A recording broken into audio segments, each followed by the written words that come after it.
আমার নাম রিয়া। রিয়া, বাড়ি কোথায়, জন্ম জেলা? আমার হোম ডিস্ট্রিক্ট পাবনা। পাবনাতে? আর ভাঙ্গুড়া থানা। আচ্ছা, এবং আপনি বর্তমানে বয়স কত আনুমানিক? বর্তমানে 24। 24। পেশায় কিছু করছেন? হ্যাঁ। আচ্ছা, কি করছেন? আমি এখন বর্তমানে পুলিশ ডিপার্টমেন্টে আছি। পুলিশ ডিপার্টমেন্টে আছেন, ঠিক আছে। বলুন। আমার শুরু যেটা থেকে মনে আছে আর কি, যেখান থেকে আমরা ওইভাবে খুব একটা ধনী ফ্যামিলিও না, আবার খুব একটা যে গরিব ফ্যামিলি সেটাও না। আমার দুটা মা, আমার বড় মা মারা যাওয়ার পরে আমার মা। জি। তো সেখানে আমার ওই ঘরের 2 বোন আছে। জি। আমরা 1 ভাই 3 বোন, এই যে আমরা সর্বমোট 6 জন। আমার যে মা মারা গেছে সে অনেক ছোট রেখে, বাচ্চাদের রেখে মারা যায়। তো সেখানে আমার মাই তাদেরকে লালন পালন করে। আমরা কখনো বুঝতে পারি না যে সে তারা আমার সৎ বোন। এভাবে এখনো আমাদের এই ফ্যামিলিটা এভাবেই আছে। আমার বাবা কি করতেন? আমার বাবা কৃষক। আমরা যখন ছোট ছিলাম তখন আমার বাবা রিক্সাও চালাতো। তো সেখানে আমরা সার্ভিস লাইফে 3 জন আছি, আমি, আমার ছোট বোন আর আমার ভাই। 3 জনই আমরা পুলিশ ডিপার্টমেন্টে আছি। আমি বলি গর্বের বিষয় যে আমার বাবা একজন কৃষক কিংবা রিক্সা চালক হিসাবে আমাদেরকে যেখানে নিয়ে আসছে, এটা অনেক বড় বিষয়। নিশ্চয়ই।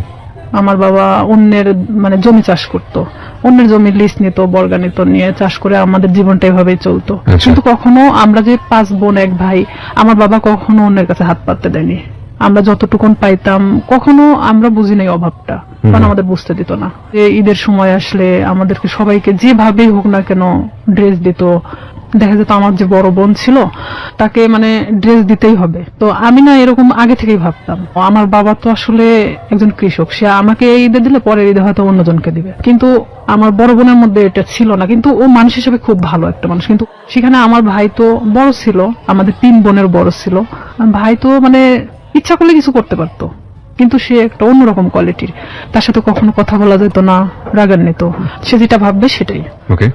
তো এরকম দেখা গেল যে সে যখন এসএসসি পরীক্ষা দেওয়ার পরে সে ফেল করে, কারণ অন্যরকম বন্ধু বান্ধবের সাথে মিশতো, বিভিন্ন করতো। তো বাবা অনেক করতো যে আমার তো একটাই ছেলে আর ভবিষ্যৎ প্রজন্ম তো আমার এটাই।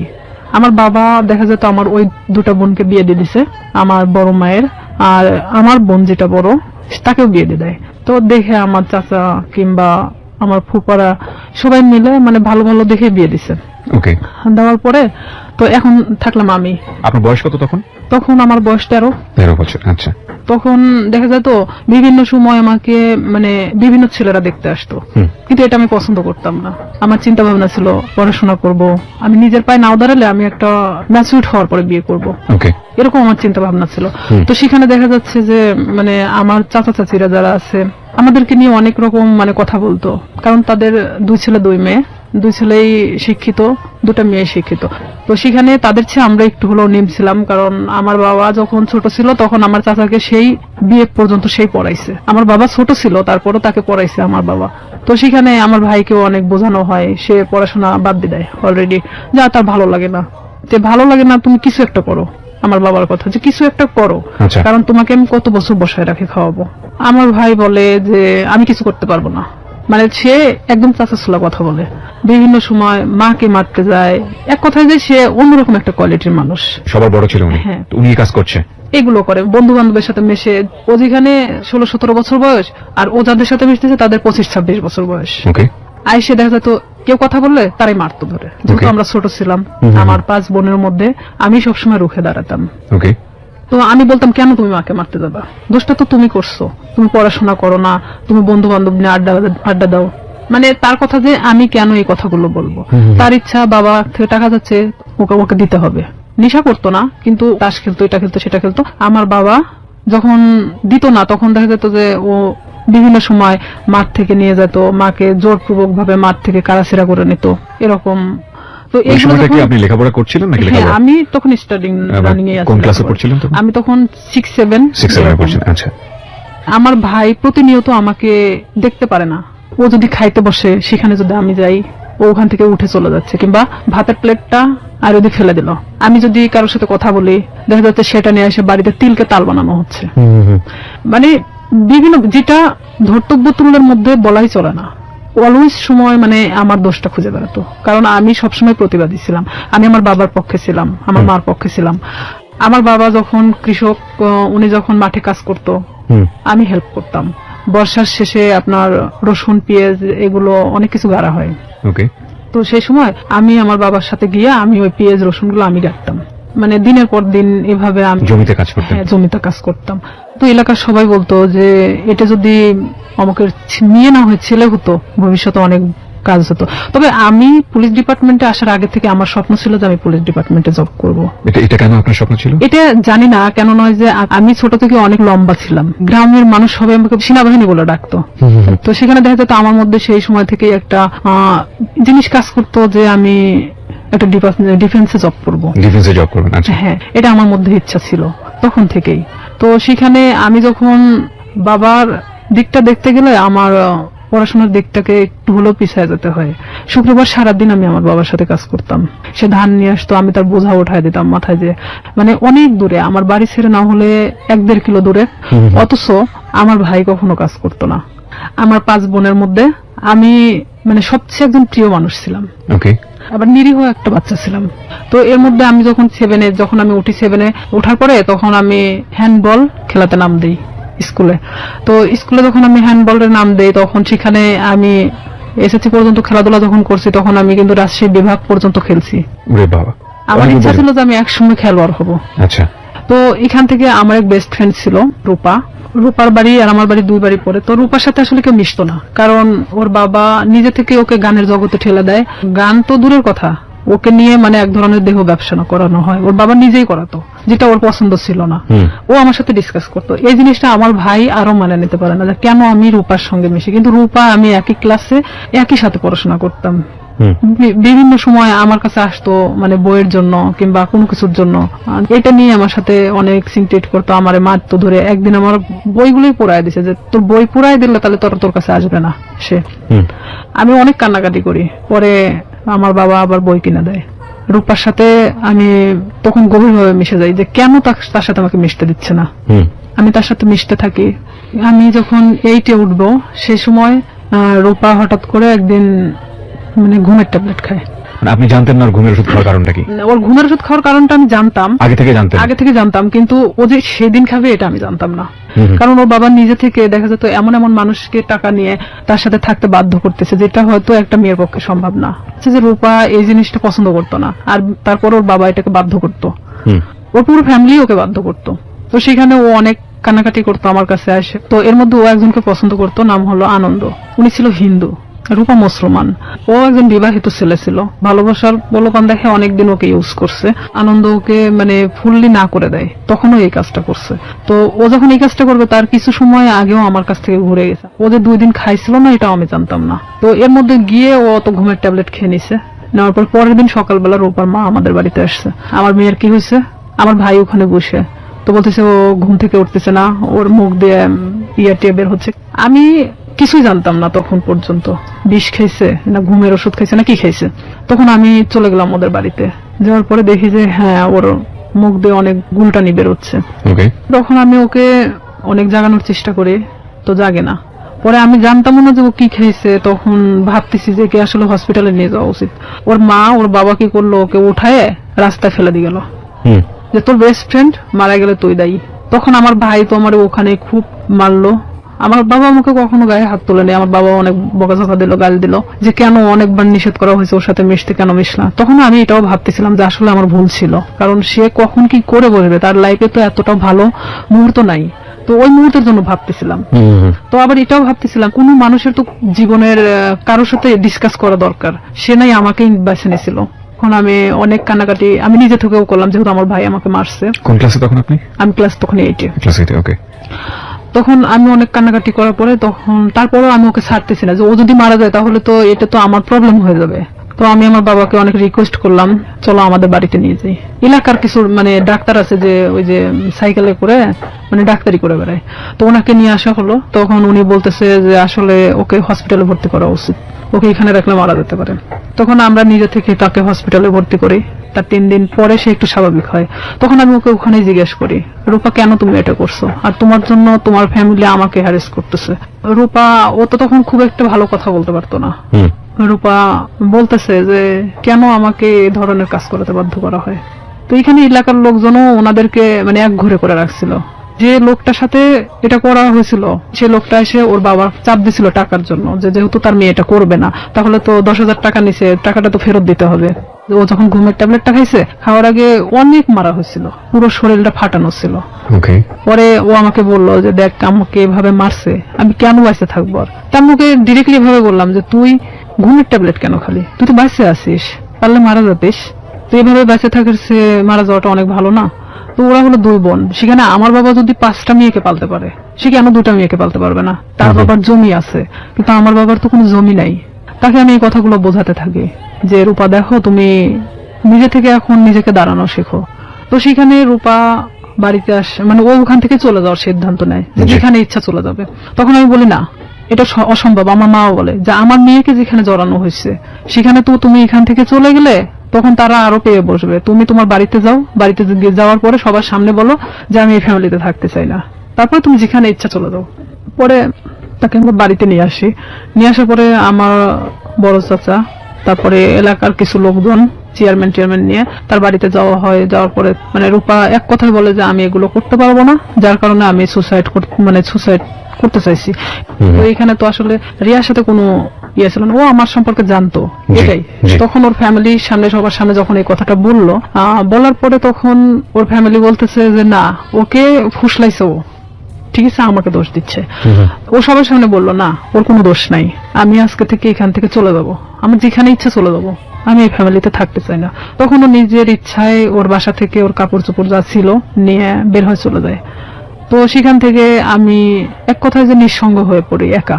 তখন দেখা যাচ্ছে যে আমার ভাইয়ের সাথে একটা ছেলে পড়তো, ছেলেটার নাম হলো শামীম। তো এই শামীম, আমি তাকে তখন ভাই বলে ডাকতাম, যেহেতু আমার ভাইয়ের ফ্রেন্ড। তো আমাদের বাড়িতে অনেক আগে থেকে ওঠা বসা, সেটা আমি বলতে পারবো না যে কবে থেকে। আমি আমার মনে হয় যে জ্ঞান হওয়ার পর থেকে তাকে দেখতেছি। সে আমাদের বাড়িতে ওঠা বসা করতো, আমি ওইভাবে কখনো তাকে দেখি নাই। আমি আবার কিছু জিনিস নিয়ে ভাবতাম যে আসলে আমার কিছু করা দরকার, পড়াশোনার খরচটাও বেড়ে যাচ্ছে, আর এখানে দেখা যাচ্ছে যে আমি নিজের পায়ে এখন থেকে দাঁড়াতে চাই। তো সেখানে আমার বাসাটা আসলে প্রপার থেকে 1 কিলো ভিতরে, মানে খুব একটা দূরে না। মাঝখানে একটা অফিস আছে, ডিশ লাইন অফিস। তো সেই ডিশ লাইন অফিসে মেয়েদেরকে নিয়োগ দেওয়া হচ্ছিল যে তারা বিল কালেক্ট করবে। তো 4,500 থেকে 5,000 টাকা বেতন হবে। আমি যদি এই কাজটা করি তাহলে দেখা যাচ্ছে যে অন্তত আমি আমার নিজেকে নিজে চালাতে পারবো, এমনকি আমি একটু হলো নিজের লাইফটাকে বুঝতে শিখবো। তো ওনারা বলতেছে যে তুমি, মানে আমাদের ফিক্সড বেতন হলো 4,500 টাকা, আমরা তোমাকে কিছু এলাকা দেবো, সেই এলাকাটা নেওয়ার পরে তুমি যদি চাও যে হ্যাঁ আমি তার চেয়ে বেশি নিতে পারবো, তাহলে তোমার বেতনটা বাড়বে। আর যদি তুমি সেই এলাকার মধ্যেই থাকো যে এর চেয়ে আমি বেশি পারবো না, তাহলে তোমার 4,500 টাকার বেশি হবে না। আমাকে সব কথা খুলে বলা হয়। প্রথম মাসটা আমি 350 কার্ড নেওয়া হয়, 4টা এলাকায় 350 কার্ড ছিল, মানে 350 ডিশ লাইন ছিল। তখন আমার তো নিজের এলাকা, প্রপার থেকে আমার বাড়ি যতটুকুন দূরে এতটুকুনের মধ্যে সবকিছু। তো এক একটা বাড়িতে দেখা যাচ্ছে 2টা-3টা করেও ডিশ লাইন থাকে। তো 350 কার্ড খুব একটা বেশি জায়গা না। আমার ভাই এটা পছন্দ করতো না, কিন্তু আমার বাবা পছন্দ করতো। তো সেখানে আমি যখন এই কার্ড নিয়ে প্রথম বাড়ি যাই, তাদেরকে আমি বলে আসি যে দেখেন আমি তো প্রত্যেকদিন আসতে পারবো না, হয়তো একটা এলাকায় আমি একদিন করে ঢুকবো, আপনারা একটু টাকাটা রাইখে দিয়েন, বেশি তো না, 100 টাকা করে রাইখে দিয়েন, আমি আসি নিয়ে যাব। তো আমি এভাবেই যখন বিল কালেক্ট করতে থাকি, আমার দেখা যেত যে মাসে 2-3 দিন বের হলেই হয়ে যেত। আমি ইচ্ছা করলে আরো মানে জায়গা নিতে পারি। ডিশ লাইনে আপনি মেয়ে হয়ে বিল কালেক্ট করতেন? আমাদের ওখানে সবাই মানে মেয়েরা করে। আচ্ছা, ওকে, খুব ভালো। তো তো আমি আমার স্কুল শেষ করে আমি যখন হাঁটে আসতাম ওই এলাকা দিয়ে, তখন আমি ওই বিল কালেক্ট করতে চলে আসতাম। এটা শামীমের বাড়ির মধ্যেও পড়ছে আমার এলাকাটা। তখন শামীমের বাসা তো ওই ডিশ লাইনের অফিস থেকে 200-300 গজ দূরে হবে। একদিন হঠাৎ করে শামীম আমাদের বাড়িতে আসে। কি মানে সম্পর্কে কি হতো আপনাদের? সম্পর্কে আমার ভাইয়ের বন্ধু। আপনার ভাইয়ের বন্ধু হতো? হ্যাঁ, ওইভাবে চিনা, কিন্তু আমি কখনো কথা বলতাম না। হঠাৎ যদি কথা বলতাম মানে ভাইয়া হিসাবে কথা বলতাম। সে আমার 10 বছরের সিনিয়র ছিল। উনি আমাকে একদিন এসে খোঁজ করে আমার মার কাছে, মাকে এসে বলতেছে যে রিয়া কোথায়? তো আমার মা বলতেছে ভিতরে আছে। এখন আমাকে ডাক দিল, আমি আসলাম। তো বলতেছে যে তোমার নাম্বারটা দেওয়া যাবে? তো বললাম কেন? আমার মার সামনে বলতেছে। তো বললাম কেন? তো বলতেছে যে আসলে আমার তো 2 মাসের বিল দেওয়া হয়নি, তো আমি তো এই মাসেও দিতে পারবো না, তো যখন দিব তখন তোমাকে আমি ফোন দেবো। তো বললাম ঠিক আছে। যেহেতু ভাইয়ের বন্ধু, সেখানে তো আমি কখনো এ ধরনের কোনো কিছুই ভাবি নাই তাকে নিয়ে। আমাকে যেদিন নাম্বারটা নিয়ে গেছে তার পরের দিন রাত্রে ফোন দেয়। এটা হলো 2007 সালের ঘটনা। আমি তখন ক্লাস 8 এর শেষের দিকে। আমি ফোনটা রিসিভ করলাম। রিসিভ করার পরে সে কথা বললো না। আর আমি ওনার নাম্বারটা চিনতামও না, কথা বলে না। তো 2-3 বার আমি ফোনটা রিসিভ করলাম, রিসিভ করার পর তখন রাত 12টা বাজে। আর 2007 সালের ওদিকে 12টার পরে যে 25 পয়সা মিনিট ছিল, তো সেই সময় আমার ফোন দিত। তো ফোন দিত, আমি কথা বলি যে কে কে এরকম বলতাম। আর তখন ওইভাবে আসলে ব্ল্যাক লিস্ট এটা সেটা বুঝতামও না, তো ওইভাবে তো ফোনটা ব্ল্যাক লিস্টও করতে পারতেছি না।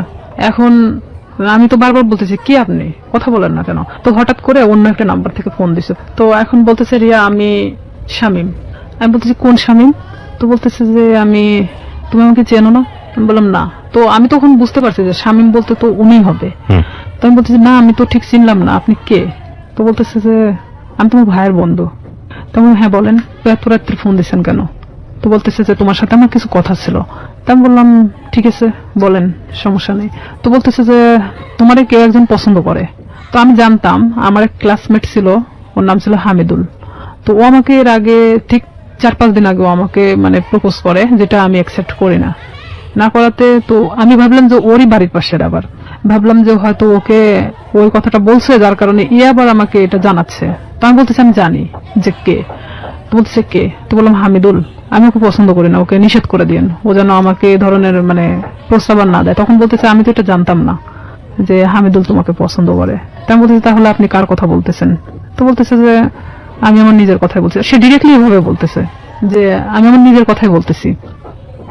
সে যখন এইভাবে বলতেছে যে আমি আমার নিজের কথা বললাম, তখন আমি এক মুহূর্তের জন্য চুপ হয়ে গেছি যে সে কি বলে, এটা কি আদৌ সম্ভব যে আমার ভাইয়ের বন্ধু, তারপরে আমার চেয়ে 10 বছরের সিনিয়র। তো আমি সেখানে না বলে দিই, যেটা ভাই কখনোই সম্ভব না।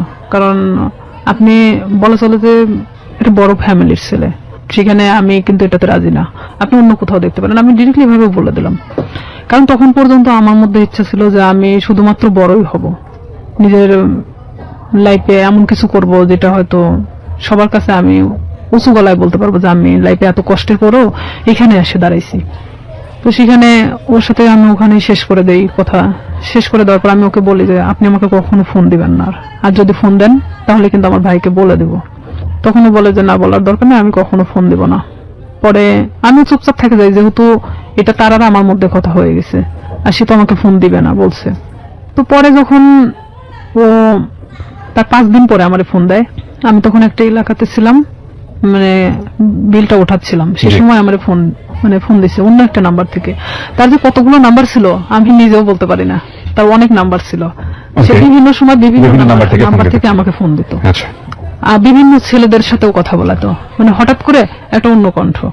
আমি যখন মানে বলতেছি কে আপনি, এটা সেটা জিজ্ঞেস করতেছি, তখন দেখা যাচ্ছে যে আবার ফোনটা মানে নিচে নেওয়ার পরে বলতেছে আমি অমুক। তা আমি যখন বললাম যে আচ্ছা আপনি এরকম কেন করতেছেন আমার সাথে, পরে ও এটা নিয়ে বলতেছে যে আমি সিরিয়াস তোমাকে পছন্দ করি। তো আমি বললাম ঠিক আছে, পছন্দ যখন করেন, এটা তো আসলে পছন্দের বিষয় হলো এমন একটা জিনিস থাকে, সেটা হলো যে কিছু জিনিস আছে যে সুন্দর, কিন্তু সেটা আমার জন্য না। ওকে। তো সেখানে আপনি একটা বড় লোক ফ্যামিলির ছেলে, আপনার সাথে সম্পর্ক হওয়াটা আমার জন্য অনেক ওই ছিঁড়া কাঁথায় শুয়ে লাখ টাকার স্বপ্ন দেখার মতো, এটা কখনোই সম্ভব না। পরেও আমাকে বলে যে না আমি সত্যি সিরিয়াস বলতেছি, আমি তোমাকে খুব পছন্দ করি। পরে আমি পুরোপুরি সিম কার্ডটাই চেঞ্জ করে দিই, যে তার সাথে সম্পর্ক করা আমার মোটেও পসিবল ছিল না, এটা তো অসম্ভব একটা জিনিস। তখন আমাকে নেক্সট বার সে আমার সাথে মানে বাজারে দেখা হয় যখন, তখন আমারে বলতেছে রিয়া বিলটা নিয়ে আসিও। তো তখন আমি বলি যে এখানেই দিয়ে দেন, আমি তো এখানেই আছি, কার্ডটা আমার সঙ্গেই আছে, আপনি এখানেই দিয়ে দেন। তো বলতেছে না আমার কাছে তো এখন টাকা নেই, বাসায় যে নিয়ে আসো। তো আমি তো জানি বাসা তো এমন একটা জিনিস যেখানে সবাই থাকে, বাবা মা ভাই বোন সবাই তো আছে। ওকে। তখন ওনার 3 মাস পেন্ডিং ছিল, যে বিলটা উনি দিচ্ছিল না, ইচ্ছাকৃত ভাবেই সে দিচ্ছিল না। পরে আমি যখন ওর বিলটা আনতে যাই, তো আমি এরকম দরজার সামনে, ওদের রুমটা হলো বেলকুনির সাথে যে দরজাটা আছে, এটা হলো ওর ঘরের রুম, মানে ঘরের যে দরজাটা এটা, আর ভিতর দিয়ে একটা দরজা আছে যেটাতে ওর মা বাবারা ওই পাশ দিয়ে বের হয় সবসময়, আর ও এই পাশ দিয়ে বের হয়। তো আমি তো ওইখানে গিয়ে দাঁড়াইছি, দাঁড়ানোর পরে আমি যখন নক করি ও বের হয়ে আসে। বের আসার পরে তখন আমি কার্ডটা বের করে বললাম যে ভাই বিলটা দেন। তখন আমি জানতাম না ওর বাসায় লোক ছিল না, বিরতি নেব প্রিয় শ্রোতা। এই পর্যায়ে আমরা ছোট্ট একটা বিরতি নিচ্ছি, মাত্র 4 মিনিটের বিরতি। আপনারা শুনছেন close up presence hello 8920 ABC radio FM 89.2 তে। আমি আরজি কিবরিয়া রয়েছে আপনার সঙ্গে, এবং রিয়া আজকে তার জীবনের গল্প এখানে বলছে। রিয়াকে দেখার জন্য বা কোনো কমিউনিকেট করার জন্য, কিছু বলার জন্য আপনারা আসতে পারেন আমার ফেসবুক পেজে। ফেসবুকের ঠিকানা www.facebook.com/kibria.rj। আমি আবারও বলছি www.facebook.com/kebria.rj। পেজটি আছে আরজি কিবরিয়া নামে। Please like this page. ফিরে আসছি ঠিক 4 মিনিট পর। আসলে এখানে আরেকটা বিষয় যে ওর 6 বোন, 6 বোনই প্রাইমারি স্কুলের টিচার। তো দেখা যায় যে 9টার পরে ওদের বাসা থেকে ওর মা ওর বাবা ছাড়া কেউ থাকে না, এটা আমি জানতাম আগে থেকে। তো ওর এক ভাই, মানে ওকে দিয়ে 2 ভাই। ওর ছোট যে সে হলো ঢাকাতে কোনো একটা এই কম্পিউটার সফটওয়্যার ইঞ্জিনিয়ার। তো ও ওখানে বাড়িতে তো থাকে না, এখন স্বামী শুধুমাত্র একমাত্র বাড়িতে থাকে। তো আমি তো জানি অবশ্যই ওর বাবা ওর মা তো বাড়িতে আছে, কারণ ওর বোনরা তো সবাই টিচার, সবাই যে যার মতো 9টার পরে বের হয়ে চলে যায়। তো এখানে আমি তো গেছি তখন 11:30 বাজে। সেদিন আমি স্কুলে যাইনি, না যাওয়া তো ওখানে গেছি। যাওয়ার পরে এখন আমি ওর যখন ঘরে নক করি, দরজায় নক করার পর ও বের হয়ে আসে, মানে দরজার ওই ভিতর পারে আর আমি বাহির পারে দাঁড়িয়ে। তো আমি কার্ডটা তো হাতে আমার আছেই বের করানো। আমি তখন কার্ডটা ওনাকে দেখে বলি যে আপনি তো 3 মাস পেন্ডিং আছে, তো আপনি বিলটা যদি দিতেন ভালো হতো, না হলে ডিশ লাইন মানে ডিসকানেক্ট করা হবে। তো এখন ও বলতেছে ঠিক আছে আমি টাকাটা নিয়ে আসতেছি। ভিতরে গেল, ভিতরে যাওয়ার পরে বের হয়ে আসলো। বের হয়ে আসার পরে আমাকে বলতেছে দাও কার্ডটা দাও, মানে ওখানে সিগনেচার করা হয়। তো কার্ডটা নিয়ে ও ভিতরে চলে গেল। তো সিগনেচার তো ওখানে দাঁড়াই করতে পারতো। তারপর ভিতরে চলে গেল, আমি কিছু বললাম না, আমি চুপচাপ ওখানে দাঁড়াইছি। যেহেতু আমাকে এর আগে প্রপোজ করছে, সেখানে ওর সাথে আমার ওইভাবে কথা বলার কোনো রুচিও জাগতেছে না, কিন্তু আমি একটা কাজের ক্ষেত্রে দেখা যাচ্ছে এটা আমি বাধ্য। তো সেখানে আমিও চুপচাপ দাঁড়াই আছি। ও ভিতর থেকে আসলো, ভিতর থেকে কার্ডটা রেখে আসছে। তাই আমি বলতেছি ভাইয়া কার্ডটা তো রেখে আসলেন, কার্ডটা নিয়ে আসেন। তো বলতেছে যে এসে নিয়ে যাও, এসে নিয়ে যাও। তাই বললাম এটা কি ধরনের কথা, আমার কার্ডটার প্রয়োজন নেই, আমি চলে গেলাম। তো এই বলার পরে ওই আমার থাপ্পড় দিয়ে মানে হাতটা চেপে ধরে। তো ওর বাসাটা এমন কোয়ালিটির একটা জায়গায়, যদিও প্রপারের মধ্যে, মানে পাশে একটু ফাঁকা জায়গা আছে, ওর আশেপাশে মানে কোনো বাড়ি নেই। তো এখানে ওদের বিল্ডিং করা বাড়ি, ছাদ ঢালাই, আর ঠিক এরকম একটা কোয়ালিটি যে রুমটা খুব একটা বড় না খুব ছোট না। সেখানে দেখা যাচ্ছে যে থাইটে লাগানো। তো সেখানে যদি ভিতরে থাই গ্লাস গুলো, তো এখানে যদি ভিতরে একজনকে নিয়ে যাওয়া হয় বাহিরে কিছু শুনতে পাবে না। ও আমাকে যখন হাতটা মানে থাপ্পা দিয়ে মানে এভাবে ধরে ফেলে, তখন আমি মানে ওর দিকে একবার তাকাই। ও কি করলো, আমার বাম হাত দিয়ে মানে আমার মুখটা চাপ দিয়ে ধরে, ধরার পরে এক ধাক্কা দিয়ে মানে ওর ভিতরে দরজার ভিতরে ঢুকাই দেয়। যেহেতু আমি দরজার সামনে দাঁড়াইছিলাম, তখন আমি ভিতরে যাওয়ার পর আমি বলতেছি যে আপনি কেন এগুলো করতেছেন, এটা কেন করতেছেন? আমি তো আপনাকে পছন্দ করি না, আর আপনি আমাকে মানে প্রপোজ করছেন। প্রপোজ করার মানে কি এটা যে আপনাকে সে বাধ্য মানে আপনার সাথে সম্পর্ক করতে? তো বলতেছে যে কিভাবে মানে ভালো লাগাতে হয় সেটা আমার খুব ভালো জানা আছে, আমি জীবনে যা চাইছি তাই পাইছি। তাই বললাম দেখেন আপনি অনেক ধনী একটা ফ্যামিলির মানুষ, আপনি জীবনে যা চাইছেন না কেন সেটাই পাইছেন, আমি মানি সেটা। তো এইভাবে মানে আমি যখন ওর সাথে মানে বলতে থাকি কথাগুলো, কারণ আমি জানি যে বাহির থেকে কিছু শোনা যাবে না, এটা আমিও নিশ্চিন্ত ছিলাম। এক পর্যায়ে সে আমার সাথে অনেক মানে ধস্তাধস্তি করতে থাকে, করতে থাকার পরে এক পর্যায়ে সে আমার সাথে মানে খারাপ কিছু করেও ফেলে। তখন আমি একদম দিশেহারার মতো হয়ে যাই যে আসলে এটা কি হয়ে যাচ্ছে আমার সাথে, এটাকে আমার সাথে আসলে হওয়াটা উচিত ছিল। আমি তাকে তো বারবার মানে বোঝানোর চেষ্টা করতেছি, তারপরেও তার একটাই কথা যে আমি তোকে যেভাবে হোক আমি চাই, এটাই তার সাথে। বয়সে 10 বছর বড় ছিল। হ্যাঁ, আমার চেয়ে 10 বছরের বড় ছিল। আর আমি তখন বললাম তো প্রথমে অনেক আগেই বলে আসছি, আমি অনেক ভীতু কোয়ালিটির একটা মানুষ ছিলাম, আমি খুব একটা মানুষের সাথে কথা বলতে পারতাম না। আমি যে ডিসলাইনের কাজটা করতাম, এখানেও দেখা যেত আমি অনেকের সাথে কথা বলতাম না, যাইতাম আমি কার্ডটা বের করে দিতাম, তারা টাকাটা দিত, আমি নিয়ে চলে আসতাম, এরকমই। কারণ তারা টাকাটা দিতে বাধ্য। সে তখন জোরপূর্বক ভাবে আমাকে রেপ করা হয় এক কথায়, তো কমপ্লিটলি রেপ। হ্যাঁ, তো সেখানে আমি একদম দিশেহারার মতো চুপচাপ, এক পর্যায়ে আমি নিস্তেজ, এতক্ষণ যে আমি ধস্তাধস্তিটা করতেছিলাম তখন সেই মুহূর্তের জন্য আমি নিস্তেজ হয়ে গেছি। মানে আমি এক কথা বলা চলে আমার শরীরে কোনো শক্তি নেই, যে আমি যে কি কথা বলবো এখন, আমার ভাষা জ্ঞান মানে সবকিছু শেষ সেখানেই। তো ওখান থেকে আমি কোনো রকম বের হয়ে চলে আসি, বের হয়ে চলে আসার পরে আমি আমার ব্যাগটা আনতে ভুলে যাই, কারণ আমি যে কিভাবে চলে আসছি সেটা আপনি নিজেও জানেন না। আমার মনে হয় যে আমি নিজেও আসলে বলতে পারবো না যে আমি কিভাবে ওখান থেকে আসছিলাম। তবে আমার এটাই মনে হয় যে আমি কোনো না কোনো ভাবে বের হয়ে চলে আসছিলাম। তো সেই মুহূর্তে ও আমাকে আটকে রাখার চেষ্টাও করে নাই, আর আমি বের হয়ে চলে আসছি। ও শুধু দরজাটা খুলে দিয়েছে, আমি বের হয়ে আসছি, এটুকুনি। কিন্তু ওখানে যে আমার ব্যাগটা রয়ে গেছে, আমার কার্ডগুলো রয়ে গেছে, মানে এরকম কোনো জ্ঞান আমার মধ্যে ছিল না। কারণ এরকম শট আমি কখনো খাইনি, যেটা ওই মুহূর্তের জন্য পাইছি।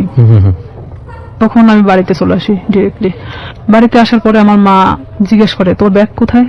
তো এখানে আরো একটা কথা, আমি আরেকজনের সাথে মিশতাম, সে আমার সম্পর্কে ভাগ্নি হয়, সাথী নাম। জি। সে অবশ্য 2013 সালে সুসাইড করছে, মারা গেছে সে। সাথীদের বাড়িতে আমি উঠা বসা করতাম মাঝে মধ্যেই। তো আমি মারা এভাবে বলতেছি, মা আমি মনে হয় সাথীদের বাড়িতে রেখে আসছি, কিন্তু আমি কিন্তু শিওর না। আমি এমনি তাকে বোঝানোর জন্য যে আমি সাথীদের ওখানে মনে হয় ব্যাগটা রেখে চলে আসছি। তাই আমার মা কিছু বললো না, কারণ সাথীদের বাড়ি আমার বাড়ি থেকে 5-6 বাড়ি দূরে। জি। তো সেখানে মা আমাকে আর কোনো কথা বললো না। আমি আমার রুমে চলে যাই, আমি একা এক ঘরে থাকতাম। আচ্ছা। তো আমি আমার রুমে ঢোকার পরে চুপচাপ একা একা কান্না করি, কারণ আমি এই কথাগুলো আমি কারোকে বলতেও পারতেছি না, কারণ এটা সম্ভব না। এখনকার লাইফে হয়তো সম্ভব, কারণ এখন আমরা অনেকটাই বুঝতে শিখছি, অনেকটা প্রতিবাদী হওয়া শিখছি, কিন্তু আজ থেকে 2007 সাল মানে অনেকটা দূরে ছিল। আর তখন গ্রামের মানুষ মানে এগুলো নিয়ে অনেক ভয় পেত, যে আমার সাথে ঘটে যাওয়া ঘটনা যদি আমি কারোকে প্রকাশ করি, লাইফে আমারই অনেক ক্ষতি হবে। দেখা যাবে আমাকে অনেকেই বলবে যে রেপিস্ট একটা মেয়ে, এ ধরনের ইঙ্গিত করবে। যার কারণে আমি চুপচাপ, মানে কোনো কথা না বলে কারোকে বলিনি, আমি সব নিজের মধ্যে রাখি। এভাবে যখন আমি নিজের মধ্যে রাখি, শামীম আমাকে বারবার ফোন দেয়, আমি ফোনটা রিসিভ করি না।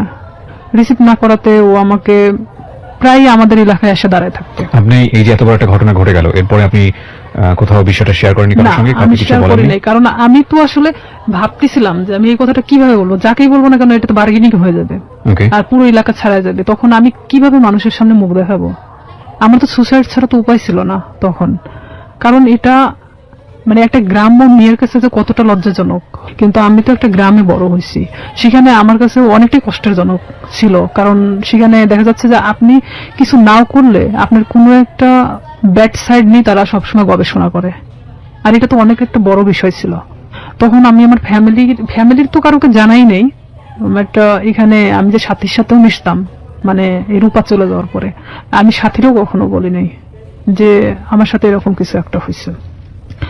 পরে এটা যখন ঠিক 1.5 মাস পর আমি কেন জানি বুঝতে পারি যে আমার মধ্যে কোনো একটা পরিবর্তন হচ্ছে। পরিবর্তনটা এরকম, হয়তো আমার কোনো কিছু ভালো লাগে না, খাইতে মন চায় না, উঠতে মন চায় না, বসতে মন চায় না, মানে আমি একটা অন্যরকম জিনিস ফিল করতেছি নিজের শরীরের ভেতরে। হ্যাঁ, Right. যেটা এক কথায় যে আমি ঘুমাইলে উঠতে পারি না, মানে খালি ঘুমাতেই মন চায়। তারপরে আমার মা জিজ্ঞেস করতো যে তুই এরকম তো ছিলি না, খাওয়া দাওয়া বন্ধ, মানে কেমন একটা অন্যরকম।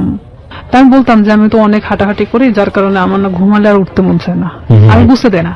পরে এইভাবে যখন আমার মা তো ওইভাবে আসলে কখনো ফোর্স করে না, কারণ তারা জানতো যে এরকম কোনো কিছু কখনো হবে না।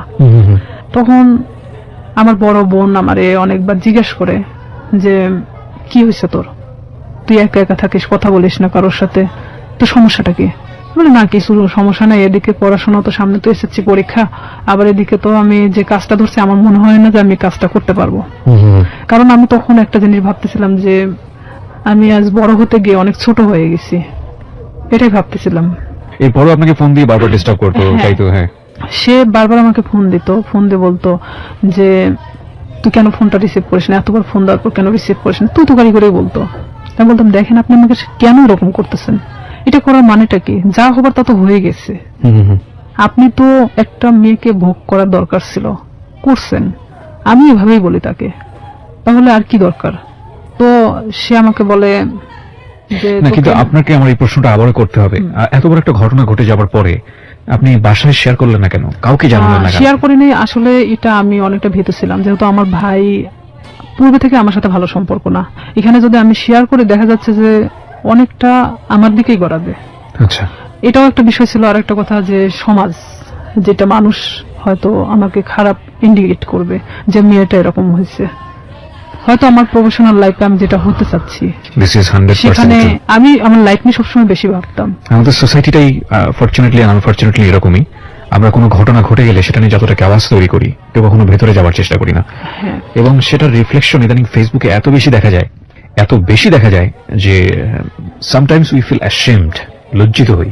আমাদের আসলে প্রত্যেকটা জিনিসই, একটা জিনিস কি, আমরা যে কথাটা বলি, আমরা যে কাজটা করি বা যাই করি না কেন, সেটা কিন্তু শুধুমাত্র আমি না, আমার ফ্যামিলি, আমার বেড়ে ওঠা, আমার সবকিছুকে ফোকাস করে।